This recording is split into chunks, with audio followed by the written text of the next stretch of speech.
प्यारे बच्चों, अस्सलाम वालेकुम। आज हम चकबस्त की एक नज़म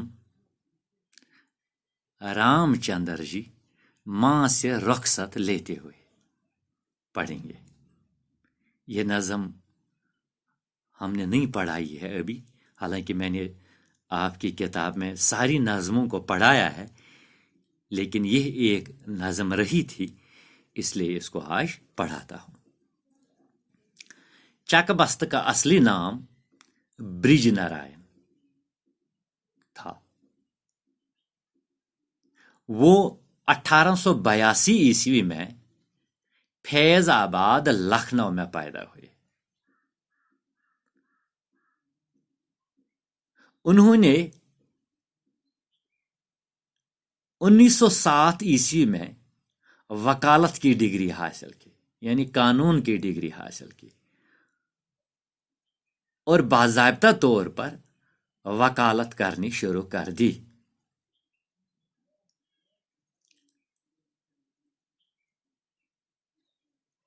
चकबस्त ने अपनी शायरी के जरिए हिंदुस्तान के लोगों को ख्वाबी गफलत से जगाने की बहुत कोशिश की।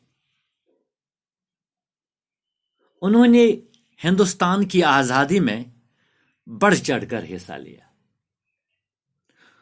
उनका दिल अंग्रेजों के जुल्म सितम,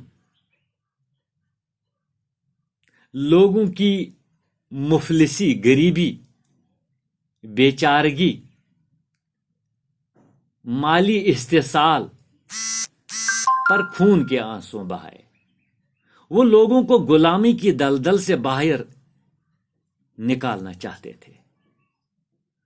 वो उन लोगों की सख्त मुखालिफत करते थे जो मगरिब की अंधी तकलीद करते थे, हालांकि वो यूरोप की अच्छी बातें अपनाने की तलकीन भी करते थे। और उसी ने आपकी किताब में ये नज़म लिखी है, रामचंद्र जी मां से रुखसत लेते हुए। इस नज़म में रामचंद्र जी के बनवास जाते हुए अपने वालिदैन, खुसूसन अपनी मां से रुखसत होने के वाक़ात को शायर ने बड़े फनकारी के साथ नज़म किया गया है। रामचंद्र जी हिंदू धर्म के मुताबिक विष्णु अवतार भी कहते हैं, क्योंकि अयोध्या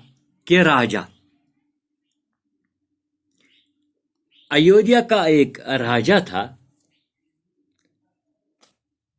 जिसका नाम था राजा दशरथ।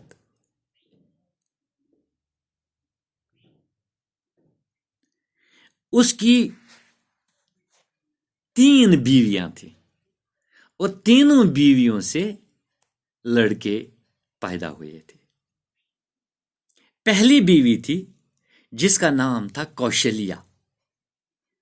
उसके बतन से रामचंद्र जी, जो राजा दशरथ के सबसे बड़े बेटे थे। दूसरी बीवी थी कैकेयी। उसके 2 बेटे थे, भरत और शत्रुघ्न। राजा दशरथ की जो तीसरी बीवी थी उसका नाम था सुमित्रा। उससे एक लड़का लक्ष्मण पैदा हुआ।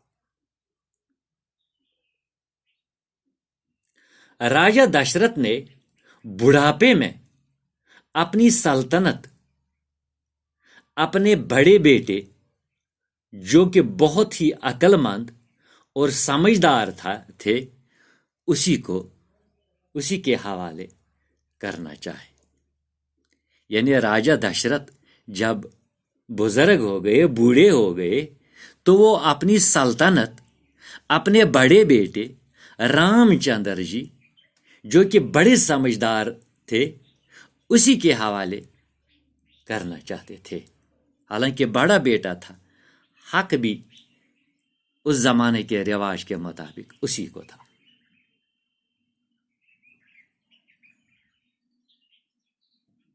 लेकिन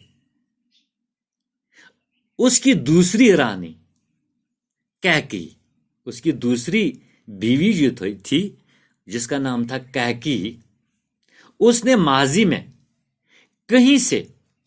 कहीं उससे 2 वादे लिए थे। यानी माजी में कैकी ने राजा दशरथ से 2 वादे लिए थे और कहा था कि वक्त आने पर वो अपने वादों का इजहार राजा के सामने करेगा। अब कैकी के लिए वो वक्त आ गया, क्योंकि बादशाह बनाना था। राजा दशरथ को अपने बेटों में बादशाह बनाने का इंतखाब करना था। हालांकि उसको यही मशवरा था कि मैं अपने बड़े बेटे रामचंद्र जी को बनाऊं, लेकिन कैकी ने अपने वादों को मौका जानकर इस्तेमाल कर दिया। इसलिए कैकी ने राजा दशरथ से वो अपने किए हुए 2 वादे याद दिलाए और इन वादों को पूरा करने को कहा। पहले वादे के मुताबिक राजा अपने बड़े बेटे रामचंद्र जी को बनवास भेज दे। यानी कैकेयी ने राजा दशरथ को कहा कि पहला वादा निभाते हुए आप अपने बड़े बेटे रामचंद्र जी को बनवास भेज दे, ठीक। और दूसरा वादा पूरा करते हुए राजा इसके बेटे भरत को अपनी सल्तनत हवाले कर दे। यानी दूसरा वादा निभाते हुए आप भरत को अयोध्या का राजा बना दे। यानी पहला वादा निभाते हुए अपने बड़े बेटे रामचंद्र जी को, जिसको राजा अपनी सल्तनत हवाला करना चाहते हैं, उसको बनवास भेज दो, जंगलों में भेज दो। और मेरे बेटे, दूसरे वादे के मुताबिक मेरे बेटे भरत को राजा बना दे।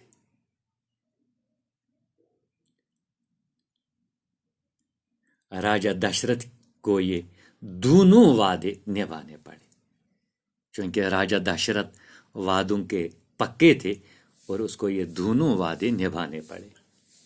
और नतीजे के तौर पर रामचंद्र जी को बनवास जाना पड़ा। यही चीजें चकबस्त ने